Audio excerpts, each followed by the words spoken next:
Recording. Okay.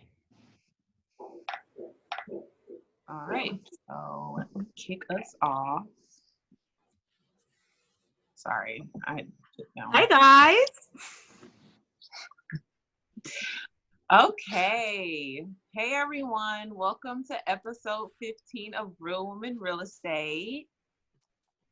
Woo, what, did I do whoops? This is the episode. Wow. Wow, that's intense. It's intense. It is intense. I'm so proud of us. I'm proud of us too, you know. In a world full of procrastinators, we've pulled it off. There you go. So, of course, my name is Ebony. I'm Kimberly. I'm Courtney. And we are here to bring you another very special episode. Today, we have a special guest, a millennial real estate agent, if you will, even though I hate that word. It's very valid. We're talking about generations, and we're a new generation. So I'm going to introduce our special guest. Her name is Priyadarshini Persaud. Did I say that right? Wow, that is so impressive. It's the whoa. That's another millennial thing. But no, so yeah, and we call you Priya for short. That's okay, right? Mm-hmm. Okay. That's okay. So, before we introduce Priya and who she is and all the awesome things she's doing with her real estate career, you know, we got to give you some wisdom. We got to give you the quote of the day, which is from Miss Oprah Winfrey, who says, "Do what you have to do until you can do what you want to do." Can I get an amen? Amen.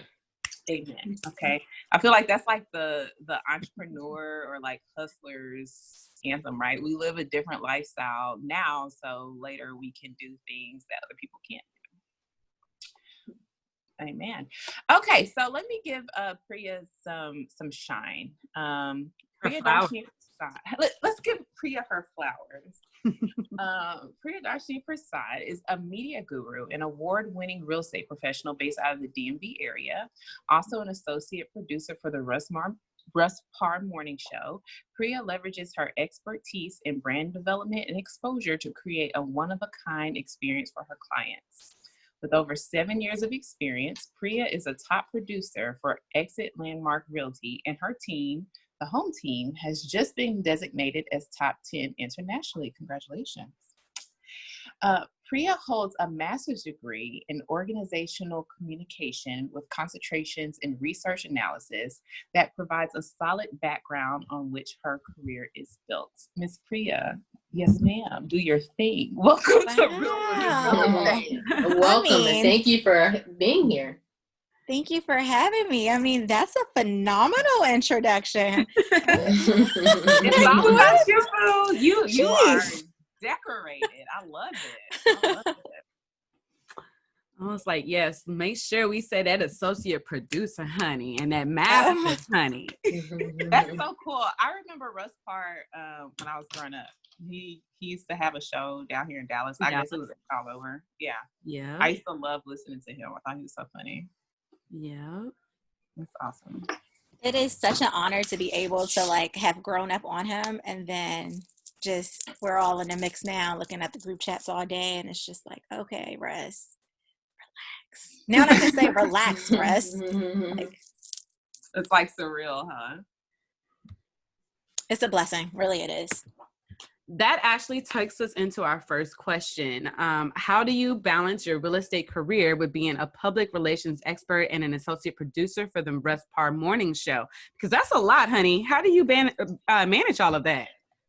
Honestly, so my grandmother would say that I need to get more sleep. Like this morning, she was like, "Listen, Priya, you got bags under your eyes. You need more sleep." And I'm like, "Dang, do I?" But honestly, days start at like 4 in the morning and I go to sleep about 11. So my schedule really works like this. Up at 4, morning show starts. I got to be there at 5:15 in the morning. I get off at 10 a.m. From 10 a.m. to whatever time of the day, that's PR and real estate. And in actuality, it's cool because everything is at the palm of our hands now, right? Like I operate with 2 cell phones, my laptop and an iPad. So at any given time in the day, I'm doing whatever it is that I need to do. And so it seems that it's a lot, but with no husband, no boyfriend, no kids, I don't have any other excuse but to go get everything that I need. And that's for me. I love it.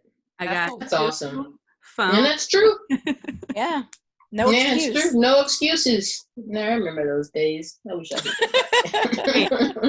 Before the kids, before the husband. Exactly. Right. Freedom, man. I need a dog. So, I mean, passion works for working with my clients, whether it's for real estate or it's building a brand, and it just thrives me. It makes me feel super accomplished to see something that I'm watering just blossom right in front of my eyes. And so really that is my push. Like that's my motivation every single day. Like what can I like finesse now to watch it blow up? Yeah. No, that's important, right? Because as a, our background or whatever we're in, some people, to be in a real estate agent, you have to be a self-starter. You can't be somebody that's passive, or, if you're somebody that needs a coach to kind of push you, you're going to have a really hard time. So with your background in public relations, how does that help you transition into a real estate agent? So it's really cool because I've already have been working with clients, right? And so putting people's desires first is something that comes naturally. And so that transitioning that over to real estate just did basically that. They have a goal. My job is to help you meet your goal. For instance, with branding, you come to me, we do a consultation, you say, hey, this is where I want to be in 6 months from now, or this is what I want to do a year from now. And my job is to get you there. Same goes with real estate. You say, hey, Priya, I want to buy a house in 6 months. Tell me what it is that I need to do. We sit down, we blueprint things. This is your strategy. Go get it. I love it. And it just kind of keeps it, just keeps it straight to the point. Right? If you're already working with clients and you can identify what we like to call their DNA, what their desires, needs, and their attributes, what is it that their goals are? If you're already working on that realm, then it's so easy for you to be able to transition. So I figured that would just be easy for you having that background of already working with people. And so that's probably what's kind of going to lead me into this next question. I kind of already know the answer, but what sets you apart from your counterparts with having, a marketing strategy? What is your marketing strategy? What sets you apart? This is so difficult because I have yet to cultivate my own marketing plan. And my mentor who is listening or watching this right now is probably going to absolutely murder me after this. But I think that we are our biggest critics, right? And so for me to be a marketing strategist, like seriously, have gone to school for years for this. Every time I sit down to do my marketing plan, I get stuck. And I don't know why. The goal is to honestly push as many videos or visuals that I can right now, just showcasing what I can do with my clients. Other than that, I don't know any other strategy that is better to show you what I can do other than showing you what I've done. And so I don't really have a real marketing strategy other than come to me and just watch me show you the magic that can happen. That's crazy because we can always do it so much better for other people than we can do it for ourselves, right? It's always like, how we say hairstylists, their hair may be a mess, but they can blow the hell out of your hair, Right. They might look busted, but you still know they can do your hair. It's kind of the same thing. Absolutely. I always say, talk about what your passion is. If your passion is, whatever it is within the public relations realm, whatever you've been doing, whatever you're passionate about, that's what you should speak on. For me, it was when I got into real estate, it was about finance. I had a finance background, so that was my passion. And that's what I talked about in helping people from a financial perspective. And that was something that I was confident in. So starting out as a new agent, it wasn't really confident, right? It's a steep learning curve. The real estate game, there's a lot of technical nuances. And so when you talk about something with confidence, that's always the easiest transition. And for you, it's a no-brainer. You got masters, you like years ahead of the game. So if I were to give some unsolicited, I would focus on that. Just some things that you're passionate about. And so speaking of being not necessarily a new agent, and when you say kind of like just an agent in this realm, you're the chosen one. You're the one that's experiencing something, and this is a whole test of experience. You have agents that have experienced the 2008, recession and all types of crises. Like, this is our experience, right? This is what we're going to tell people that we went through, that's going to make us credible. So what is it like for you going through this pandemic right now?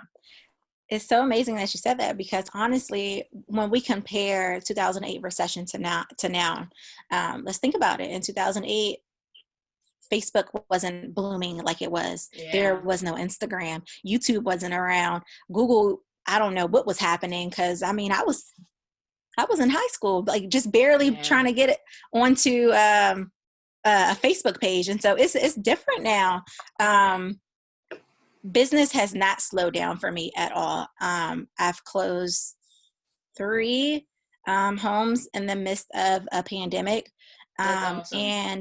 And I'm under contract for my own home as a first-time home buyer. And so I didn't know if you were bringing that up, because that's been a secret. So I wasn't even sure. I was like, I know she's buying a home, but I don't know if she's bringing that up. But yes, go there. Yes. Yeah, because no one knows. I haven't said anything. Like, it's not, she's Kim, it's right.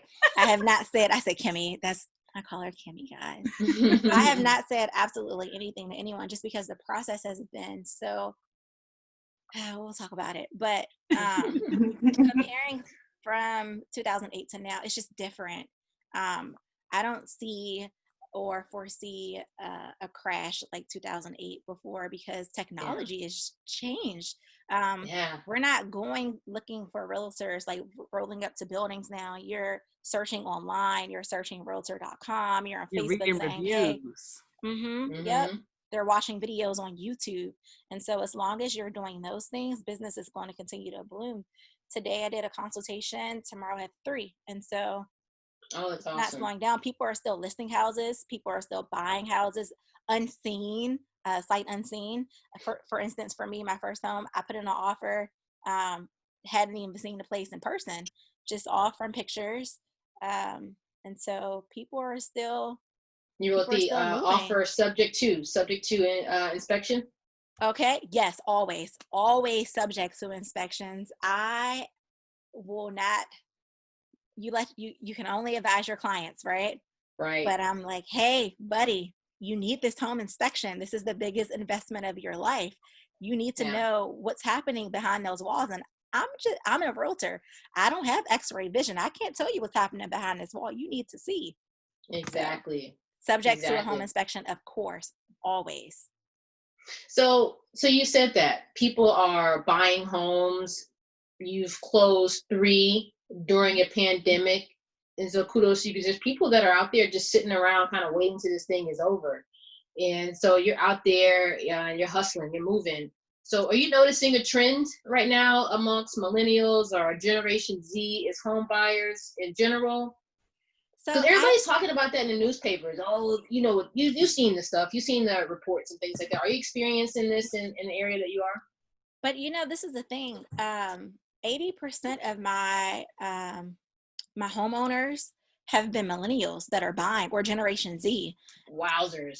Like if all of my videos that you see on my website, majority of them are millennials, and not because I'm selective of putting only my millennials up, but those are the people that are buying houses. In Generation Z, is fascinating that articles will say that. We're not buying homes because we're staying home longer, or because we're getting into relationships later in life, marriage or children. And those things may be true, but I haven't seen that on my end at all. It's very, very simple for me to persuade my peers of investing in generational wealth. I have not experienced that at all. I'm so glad you said that, Priya, because like the running joke is, I'm the youngest. I'm the millennial of us 3. And millennial is like a dirty word to me. Like, I hate it. It's so cringe-worthy because you hear so much negativity around millennials. So thank you for setting the record straight that we're not all irresponsible and live in our parents' basement. I honestly, and I don't want to say it's an old people thing that say that, but we're definitely the trendsetters. Just because we're not following the wave like everyone else doesn't mean that we won't create our own and create a movement to do so. It's not a bad word. We're the superpowers of all the generations right now. You hear that, you older people? We're superpowers. Well, I don't even think that it's necessarily you sitting in your basement not doing anything, because what we've discussed on previous episodes is that a lot of, and then it's similar to what we talked about before, Priya, that a lot of millennials are investing in property but not living in property. So, which is brilliant. Right. And so not necessarily like Ebony saying, oh, I don't think, that's why I don't think millennials is a bad word, because I don't think necessarily that they think we're sitting in our parents' basements or, whatever, but you're still buying properties, whether you're living in them or not living in them. I don't know if you've had any clients that have done house hacking, which is when they live in one side and rent out the other, or I would think that you may have come across that in the DMV area. Not to be confused with the BWI area. Thank you. Listen. That's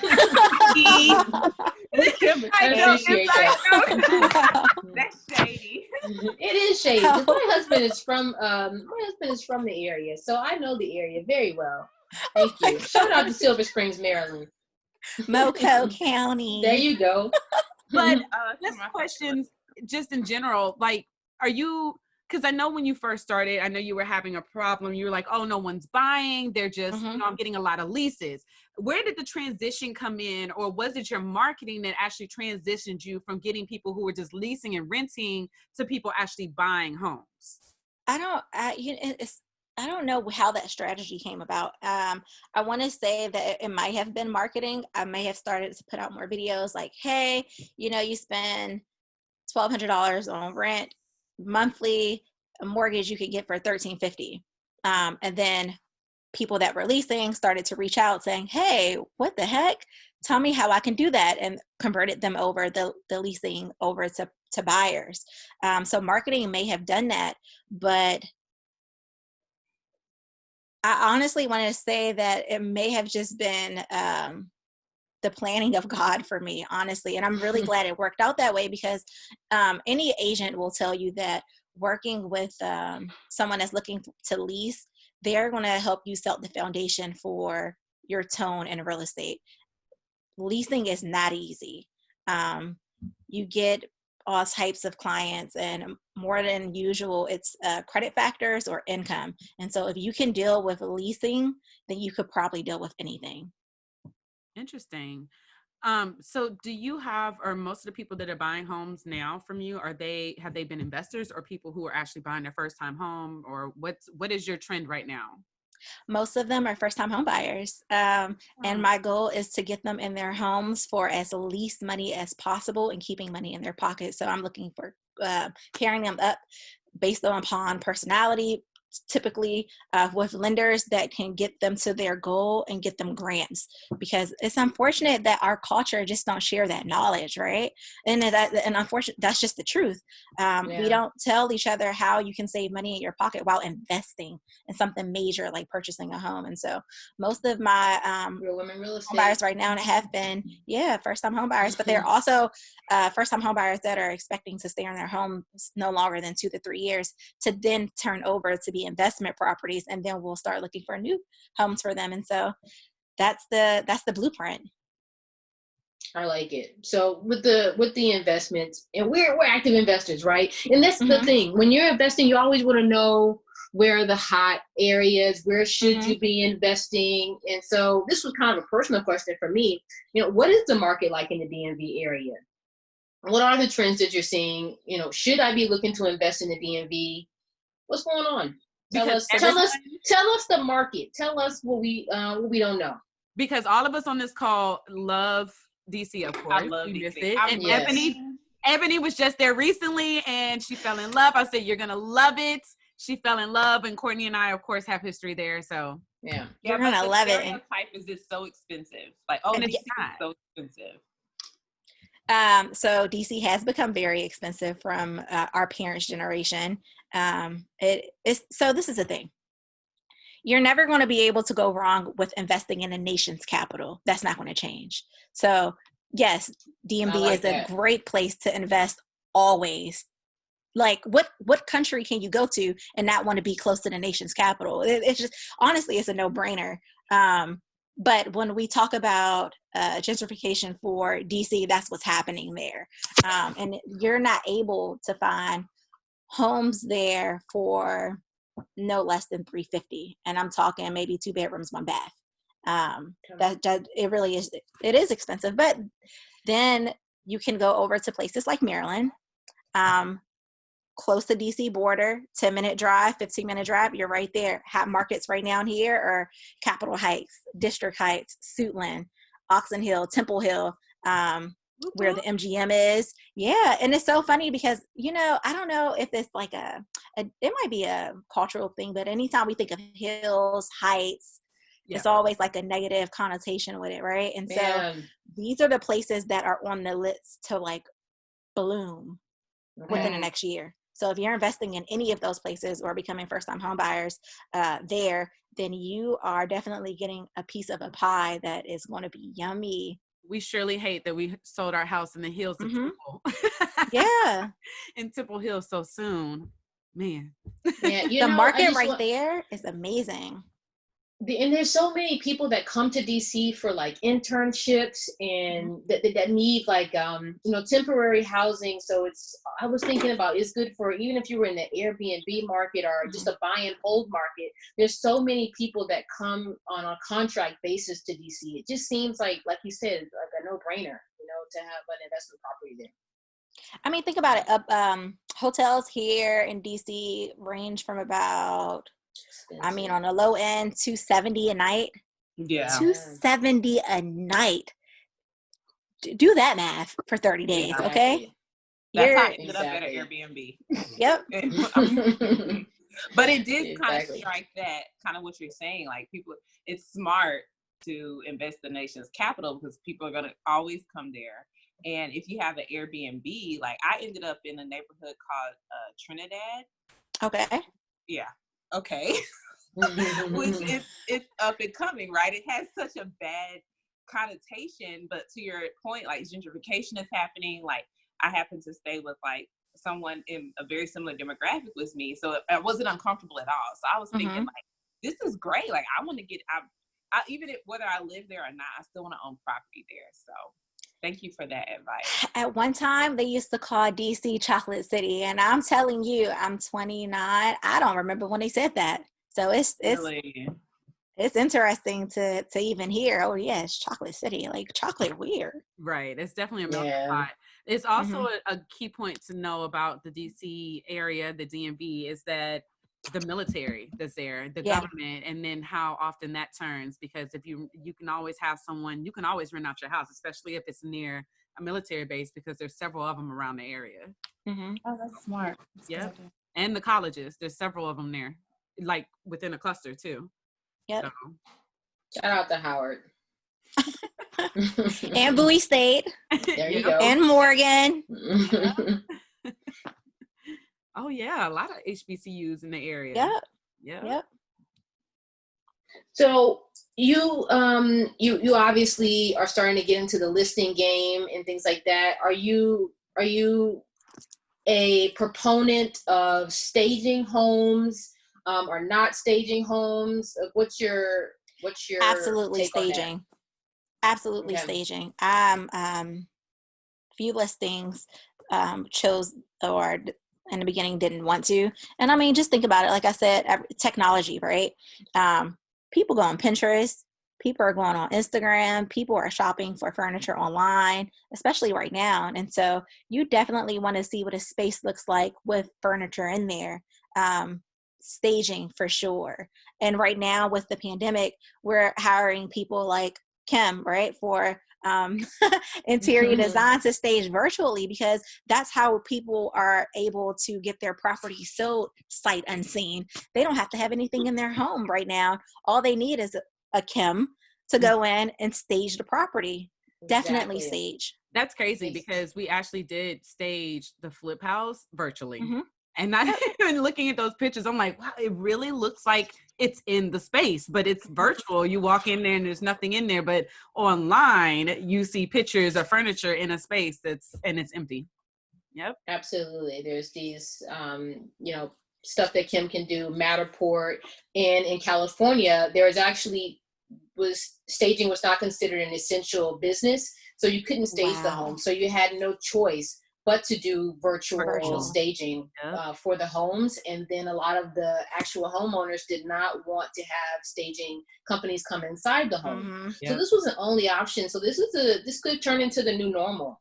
A lot of these things are going to change the way homes are sold.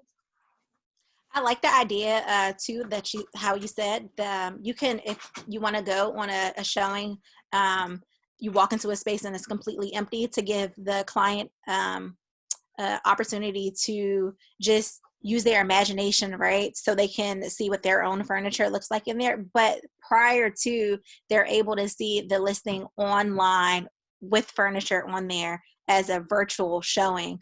But you can come in too and use your own imagination. So I really honestly like both ways, but definitely you have to have some type of visual there.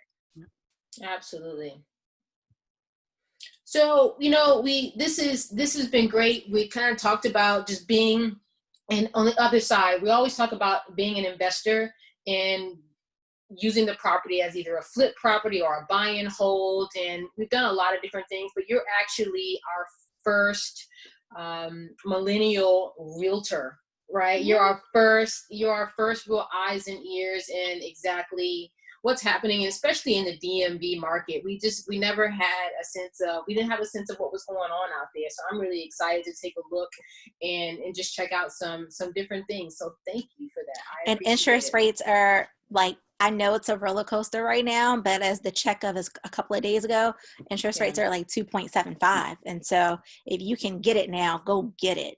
This is the time. That's so important that you said that, because people think that because you're in a pandemic that they're going to find this magical deal, that there's this, that prices are going to drop. Prices are not dropping, but the one thing that is dropping is the cost of money. So spoken like a top producer. That's exactly what it is right now. You're not going to get a deal, but the cost of money could potentially even drop even further.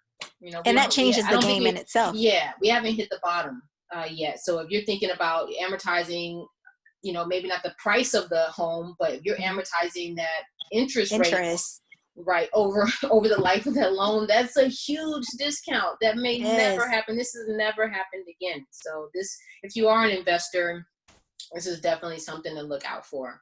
And speaking of investments, since this is, we talk about investments on the show, what are your personal thoughts on investing and or your personal goals on investing in the near future? I know you said, you're buying your first home. Yay. Kudos to that. But do you have any other aspirations as far as investing goes with properties, or are you just going to stick with just being a homeowner? Heck yeah, no, I'm totally investing because there is no other place to be but the nation's capital. So my personal goals for myself is getting this house within 2 years, go ahead and get another one. If I can do it next year, I'm going to get it. I'm just giving my time just to adjust for the millennials who lived at home, right? Because I definitely moved back home to save money. And if you have a foundation that you're able to do that, take full advantage of that. I mean, help out with your family, but do that. Stay home, save money, and go buy something that you can pass down for generations to come. Exactly. Other cultures do it all the time. I was just about to say that. I feel like it's a cultural thing that we do not do that, and that in the Black community we want to push our kids out when other people stay there until they get. I mean, some people live with their husbands and wives in their family house. So I feel like that's our culture. It's like, oh, you got to be out by 18, or you got to have a plan. Instead of being able to stay at home and work on a plan, you know, build that ADU. Yeah. Your ADU, build that, put them in the backyard. Right. So, my mentor, our team lead for the home team of Exit Landmark Realty, if she could have all of us live behind her on a compound, she totally would. Like, that's her dream. And we're like, oh my gosh, we need like social distancing. Keep the babies close. Yeah. So you're real inspirational, and just everything that you're going through. Tell us what kind of inspires you. Is there a book that has created a little transformative inspiration for you that you can share with us? So this is so I didn't have it actually planned, but I keep this one in my bag. So I'm a full advocate of therapy. especially I love it. especially with millennials, because I just feel like there's a lot of pressure on us, right? Especially from the older generations, and just responsibility for anyone though. And my therapist asked me the same thing, and so I got this book last year and I revisited it so much. I mean, it's highlighted in here. Breaking the Power of Negative Words. Oh, I like it. Ooh, And that sounds so good. this has become my second like Bible of just revisiting just when I need to just refresh, right? We are in a time where there are so many people that have been hurt before, right?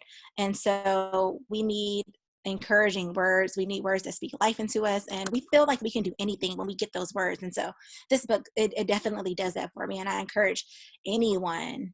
It's a really, really good read. It's easy, and I really like it. I enjoy it. Like I said, I visit it quite often.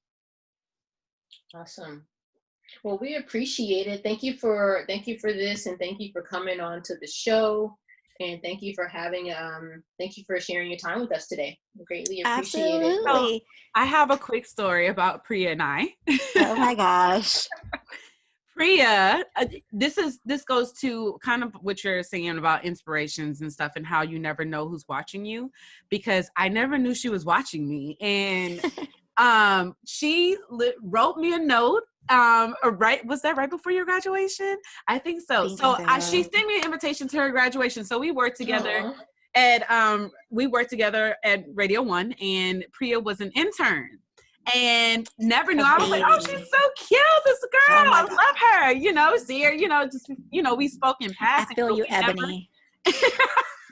We never had like a real conversation until she basically invited me to her graduation and wrote me this note about how much she looked up to me and stuff. And so I was like, sweet. Whoa, wait, what?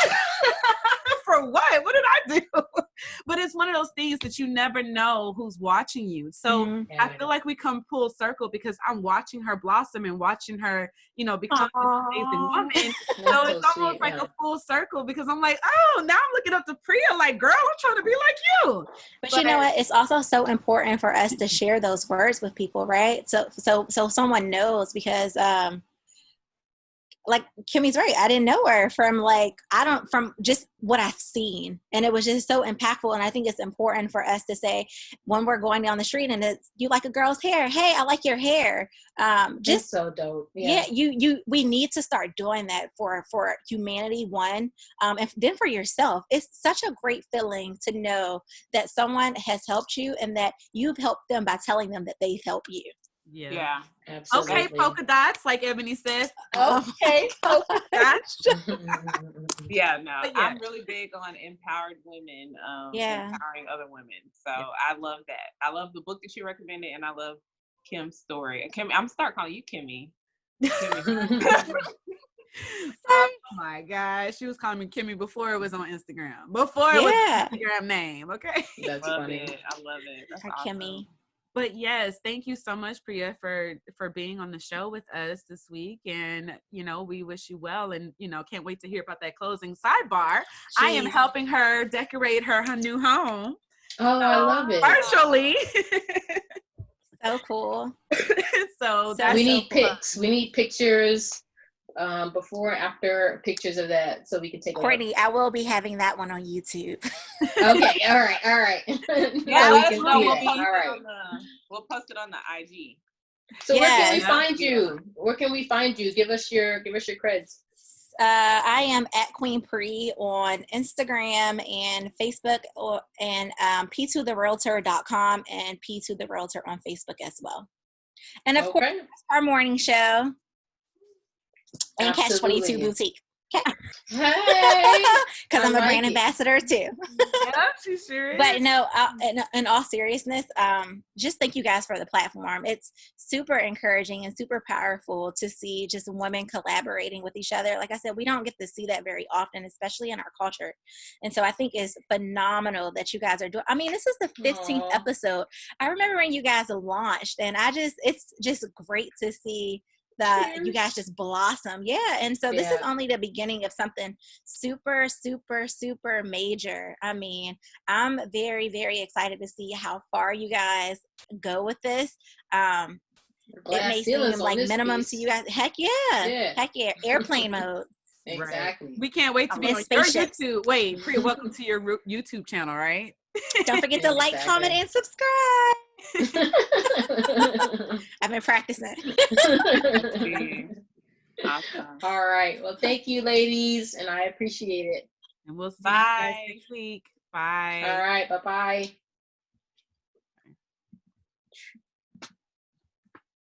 Awesome. Solid.